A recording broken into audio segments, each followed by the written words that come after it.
بسم اللہ الرحمن الرحیم۔ بدکار مرد اور عورت کی سب سے بڑی نشانی یہ ہے کہ وہ رشتوں کی پہچان بھول جاتے ہیں۔ ایک روز ایک شوہر جب باہر سے اپنے گھر میں داخل ہوا تو دیکھتا ہے کہ اس کی بیوی زار و قطار رو رہی ہے۔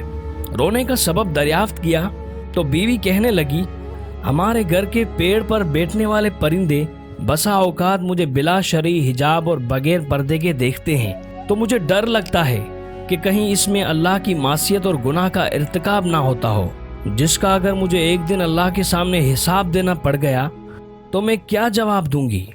بس یہی سوچ کر اسی خوف سے رو رہی ہوں۔ بظاہر انتہائی نیک اور دینی جذبات سے لبریز بیوی کا یہ جواب سن کر شوہر بہت خوش ہوا اور اس کی اس درجہ پاک دامنی، پاکیزگی اور جذبہ خدا ترسی کو دیکھتے ہوئے عالم بے خودی میں فوراً اس کا ماتھا چوما اور اسی وقت کلہاڑی لے کر گھر کے پیڑ کو کاٹ کر باہر پھینک دیا۔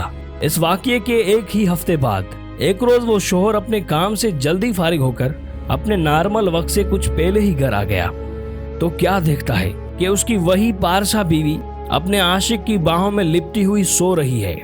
یہ ناقابل یقین دل خراش منظر دیکھ کر اس نے مزید کچھ نہیں کیا، بس گھر سے اپنی بعض ضروریات کا سامان لیا اور اپنا گھر اور بستی چھوڑ کر نکل پڑا۔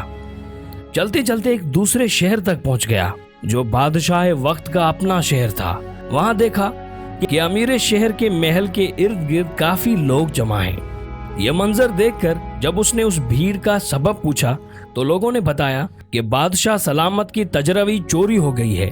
اسی بھیڑ سے ایک ایسے شخص کا گزر ہوا جو پورے پیر کے بجائے صرف اپنی انگلیوں کے اطراف کے بل بہت سنبھل کر اور بچا بچا کر انتہائی احتیاط سے چل رہا تھا۔ اس آدمی نے جب اس شخص کے بارے میں پوچھا کہ یہ صاحب کون ہیں تو لوگوں نے بتایا کہ اس شہر کے دینی گروہ، مذہبی پیشوا اور شیخ صاحب ہیں جو اپنی انگلیوں کے بل محض اس لیے چلتے ہیں تاکہ ان کے پاؤں کے نیچے کوئی چونٹی آ کر کہیں دب نہ جائے اور اس کی موت ہو جائے اور اس طرح وہ ناحق قتل نفس کے عظیم گناہ کے مرتب نہ ٹھہر جائیں۔ شیخ صاحب کے متعلق لوگوں کا یہ جواب سن کر اس آدمی نے فوراً اور بلا جستا کہا، اللہ کی قسم مجھے بادشاہ کے خزانے اور تجروی کے چوری کا پتہ حتمی مل گیا ہے، مجھے اسی وقت بادشاہ کے پاس لے چلو۔ بادشاہ کے پاس پہنچ کر ابتدائی حال چال کے بعد اس آدمی نے عرض کیا، بادشاہ سلامت، آپ کی تجروی کا چور کوئی اور نہیں بلکہ آپ کے شہر کا دینی گروہ اور مذہبی پیشوا شیخ صاحب ہی ہیں۔ یہ سن کر بادشاہ کو سخت حیرت و تعجب ہوا، جس پر وہ آدمی مزید یقین دہانی کراتے ہوئے کہنے لگا، اگر مجھے اس الزام میں جھوٹا پایا جائے تو میرا خون معاف، اور اگر اس الزام کے بدلے میری گردن اڑا دی جائے تو بھی میں اس کے لیے مکمل طور پر تیار ہوں۔ آخرکار بادشاہ نے اس کا اتنا پختہ جواب سن کر شیخ صاحب کو فوراً دربار میں حاضر کرنے کا حکم دیا۔ انہیں دربار میں لایا گیا۔ پوچھ تاچھ اور تحقیق کے بعد آخرکار شیخ صاحب نے اپنا جرم قبول اور تجروی چوری کا اعتراف کر ہی لیا۔ شیخ کے اقرار جرم کے بعد بادشاہ اس شخص سے کہنے لگا، تم یہ بتاؤ کہ آخر تم کو کیسے پتا چلا کہ چور یہی شیخ صاحب ہیں، جبکہ وہ اپنی ظاہری شکل و صورت اور وضع و قطع سے انتہائی نیک، صالح اور پارسا دکھتے ہیں؟